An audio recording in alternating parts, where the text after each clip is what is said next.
Hello दोस्तों, कैसे हैं आप सब। उम्मीद करता हूं कि सब बढ़िया होगा। आज के इस वीडियो में हम आपको एक ऐसे शहर के सैर पर लेकर जाने वाले हैं जिसे पूरी दुनिया ताज नगरी के नाम से भी जानती है। दुनिया में चीन के बाद लेदर का सबसे ज्यादा कारोबार इसी शहर में होता है। इस शहर का पेठा पूरी दुनिया में प्रसिद्ध है और आज तक कई साम्राज्यों ने इस शहर पर राज किया है और अपनी राजधानी बनाया है। ये दिल्ली के बाद इकलौता ऐसा शहर है जहाँ यूनेस्को की 3 विश्व ऐतिहासिक धरोहर मौजूद है। इस शहर में हर जगह आपको मुगल संस्कृति और भारतीय परंपरा का मिश्रण देखने को मिलेगा और साथ ही हर साल यहाँ कई त्योहार भी आयोजित किए जाते हैं। इतना सब बताने के बाद आप समझ गए होंगे कि हम किस शहर की बात कर रहे हैं। दोस्तों, आज हम बात कर रहे हैं भारत का सबसे ऐतिहासिक शहर आगरा की।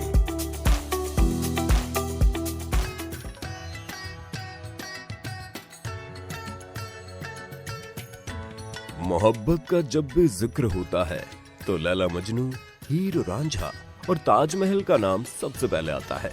ताजमहल मोहब्बत की वो निशानी है जिसकी पूरी दुनिया दीवानी है। मुमताज की याद में शाहजहां की बनवाई ये इमारत दुनिया के 7 अजूबों में गिनी जाती है।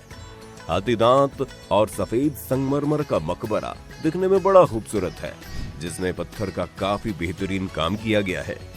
आप में से बहुत से लोगों ने इसे आगरा जाकर देखा भी होगा और हकीकत में ही नहीं, कम से कम फोटो या वीडियो में तो ताजमहल देखा ही होगा ना, और अगर नहीं तो अभी देख लिया होगा।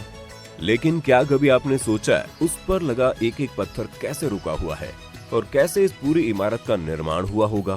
क्योंकि आज की बड़ी बड़ी इमारतें और बड़े बड़े पुल जो कि मजबूत सीमेंट से बनते हैं और फिर वो ढेर हो जाते हैं, तो फिर 1668 में बना हुआ ताजमहल आज तक कैसे टिका? 1631 में जब ताजमहल का निर्माण शुरू हुआ तब तो सीमेंट के बारे में कोई जानता भी नहीं था, तो फिर आखिर कैसे उसे बनाया गया, वो भी इतनी मजबूती से कि आज तक वो तटस्थ खड़ा है?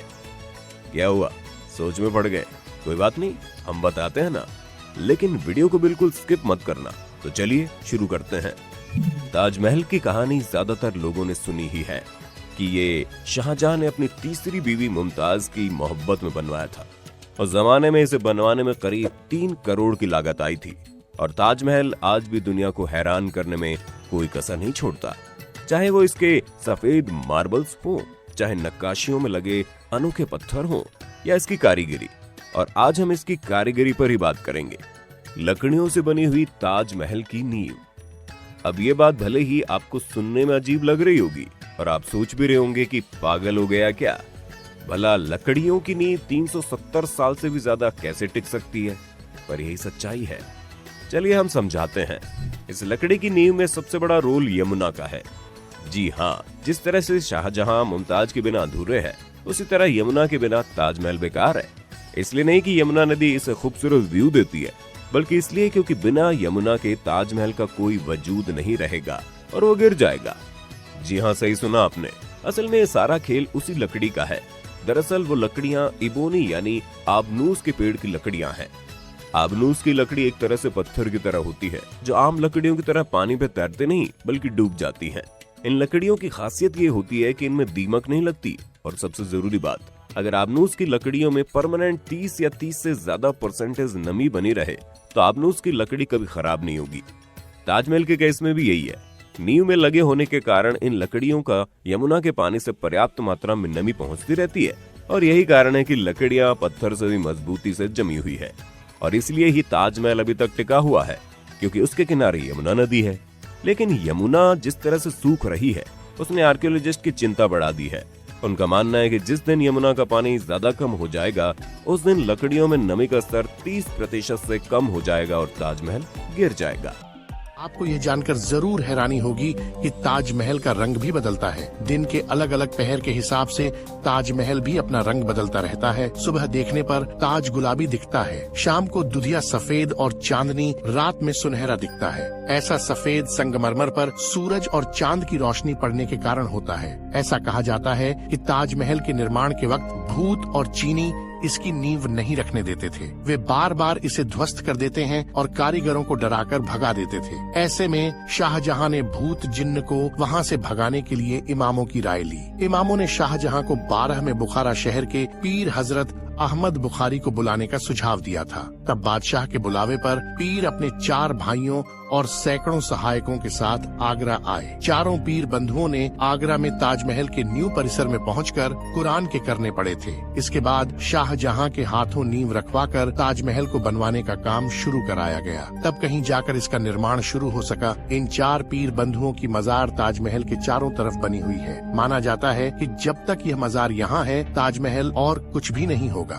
साल 1934 में दिल्ली के एक निवासी ने दीवार पर एक छेद के जरिए ताजमहल के तहखाने के अंदर जो कमरे थे उसमें झांक कर देखा था। इस आदमी ने देखा कि वह कमरा स्तंभों से बना एक बड़ा हॉल था और वह स्तंभ हिंदू देवी देवताओं की मूर्तियों से भरा पड़ा था। उस आदमी के अनुसार कमरे में रोशनदान बने हुए थे जो आमतौर पर बड़े हिंदू मंदिरों में देखने को मिलते हैं। उन रोशनदानों को संगमरमर के पत्थर से ढका गया था, जिसे देखकर लगता है कि किसी ने वहाँ हिंदू मूल को छुपाने का पूरा प्रयास किया था। वहाँ का स्थानीय लोगों का भी मानना है कि ताजमहल पहले एक हिंदू मंदिर था जो तेजो महालय नाम से प्रसिद्ध था। बाद में इसे ताजमहल का रूप दे दिया गया, परंतु सच्चाई क्या है यह आज भी किसी को नहीं पता। भारतीय पुरातत्व सर्वेक्षण ने 22 कमरों को इसलिए बंद कर रखा है ताकि इस कमरे में छिपे समुदाय के चलते भविष्य में दंगे न हों। सबसे मजेदार बात तो यह है कि कुतुब मीनार नाम की जिस इमारत को हम सबसे ऊंची इमारत कहते हैं, ताजमहल उससे भी ऊंचा है। कुतुब मीनार को देश की सबसे ऊंची इमारत कहा जाता है, लेकिन इसकी ऊंचाई ताजमहल के सामने छोटी पड़ जाती है। सरकारी आंकड़ों के अनुसार ताजमहल कुतुब मीनार से 5 फीट ज्यादा ऊंचा है। ताजमहल को देखने के लिए